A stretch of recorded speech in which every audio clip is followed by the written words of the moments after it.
warahmatullahi wabarakatuh.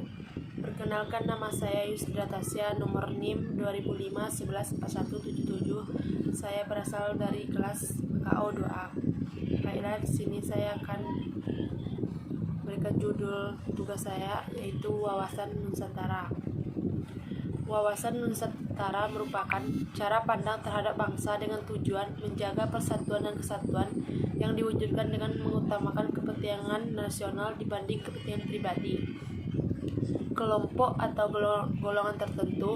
Wawasan Nusantara sendiri digunakan sebagai pedoman, motivasi, dorongan, dan rambu-rambu dalam menentukan kebijaksanaan, keputusan, tindakan dalam penyelenggaraan negara di tingkat pusat dan daerah, maupun bagi seluruh rakyat Indonesia dalam kehidupan bermasyarakat, berbangsa, dan bernegara. Simak penjelasan lebih selengkapnya mengenai Wawasan Nusantara berikut ini.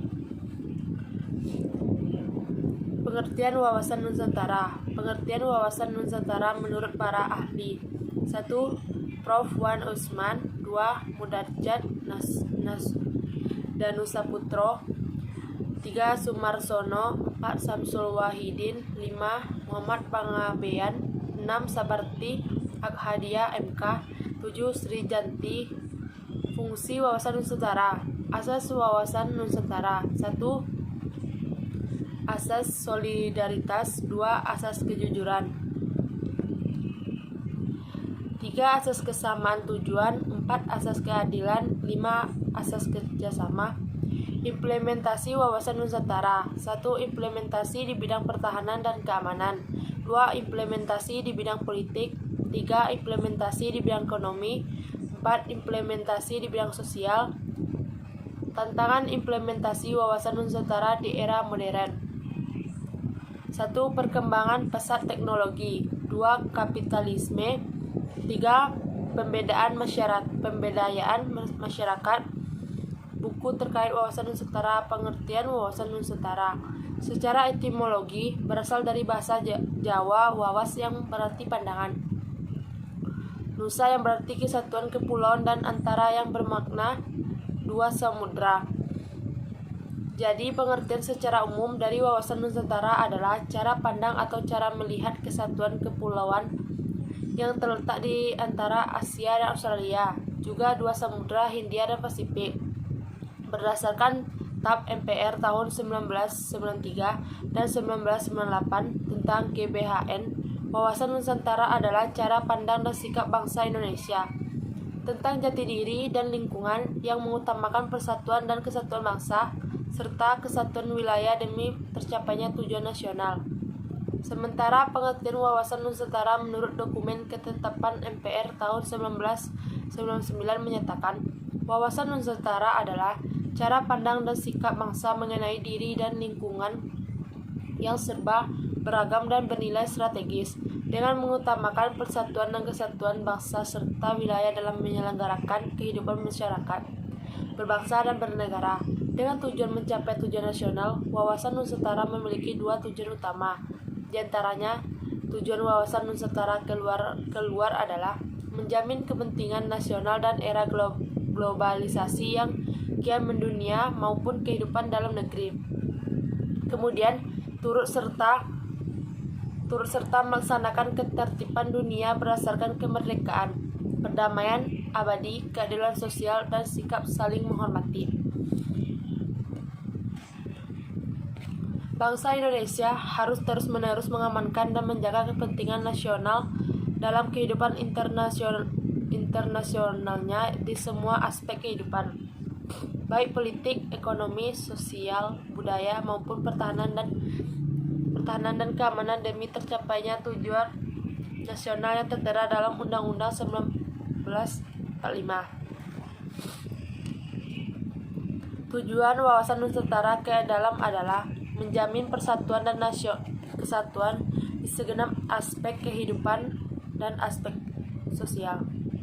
Bangsa Indonesia harus meningkatkan kepekaan dan berupaya mencegah faktor-faktor penyebab timbulnya disintegrasi bangsa sedini mungkin. Juga terus mengupayakan terjaganya persatuan dan kesatuan dalam Bhinneka Tunggal Ika. Kemunculan konsep dan pemikiran wawasan Nusantara disebabkan oleh lokasi geografis, geopolitik, geostrategi, historis, dan yuridis formal. Berikut ini beberapa definisi dan makna wawasan Nusantara dilihat dari wawasan atau berbagai sudut para ahli. 1. Prof. Wan Usman. Menurut Prof., wawasan Nusantara adalah cara pandang bangsa Indonesia mengenai diri dan tanah air sebagai negara kepulauan dalam segala aspek kehidupan yang beragam. 2. Munajat Nadu Danusaputro. Menurut Munajat Danusaputro, wawasan Nusantara adalah cara pandang bangsa Indonesia tentang diri dan lingkungannya dan eksistensi yang serta atau saling berhubungan serta penerapannya di lingkungan berdasarkan asas Nusantara. 4. Samsul Wahidin. Menurut Samsul Wahidin, wawasan Nusantara merupakan cara memahami, cara menghayati, cara bersikap, cara bertindak, dan cara berpikir dan bertingkah laku bagi bangsa Indonesia yang sebagai hasil dari interaksi psikologis, sosiokultural dalam arti luas dengan aspek-aspek astagatra. Wawasan Nusantara sebagai geopolitik Indonesia dan nilai yang terkandung di dalam wawasan Nusantara telah diintegrasikan dalam 5 aspek secara inter, yaitu kesatuan wilayah, kesatuan bangsa, kesatuan ekonomi, kesatuan budaya, dan kesatuan pertahanan. Fungsi wawasan Nusantara yaitu mewujudkan nasionalisme yang tinggi di aspek kehidupan rakyat yang lebih mengutamakan kepentingan nasional dibanding kepentingan individu, kelompok, golongan, suku, atau daerah. Kedudukan wawasan Nusantara sendiri berada dalam hierarki paradigma sosial. Jika mengacu pada pengertian wawasan Nusantara, sebenarnya fungsi utama dari wawasan Nusantara adalah sebagai panduan, pedoman, acuan bagi bangsa Indonesia dalam bernegara. Fungsi wawasan Nusantara sendiri terbagi lagi ke dalam 4 kategori, yaitu wawasan pertahanan dan keamanan nasional, mengarah dan pandangan geopolitik negara Indonesia. Pandangan tersebut mencakup tanah air serta segenap wilayah negara kesatuan Republik Indonesia. Asas wawasan Nusantara merupakan kaidah atau ketentuan dasar yang wajib dipatuhi, dilakukan, serta dijaga oleh seluruh elemen masyarakat agar tercipta perdamaian serta keseimbangan di Indonesia. Secara keseluruhan ada 6 asas wawasan Nusantara yang wajib kamu pahami, di antaranya. 1. Asas solidaritas. Solidaritas adalah perasaan emosional dan moral yang terbentuk pada hubungan antar individu atau kelompok berdasarkan rasa saling percaya. Sikap solidaritas sendiri merupakan bentuk kepedulian terhadap orang lain. Sikap solidaritas sudah selayaknya dijalankan oleh seluruh masyarakat Indonesia tanpa membeda-bedakan dan dari siapa kepada siapa. 2. Asas kejujuran. 3. Asas kesamaan tujuan. 4. Asas keadilan. 5. Asas kerjasama.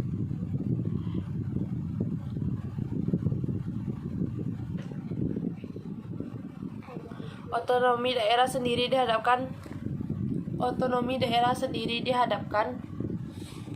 dapat atau bisa menciptakan segala macam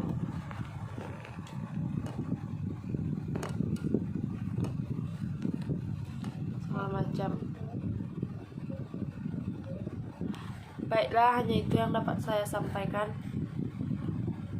Apabila ada kesalahan, saya mohon maaf. Wabillahi taufiq wa hidayah. Wassalamualaikum warahmatullahi wabarakatuh.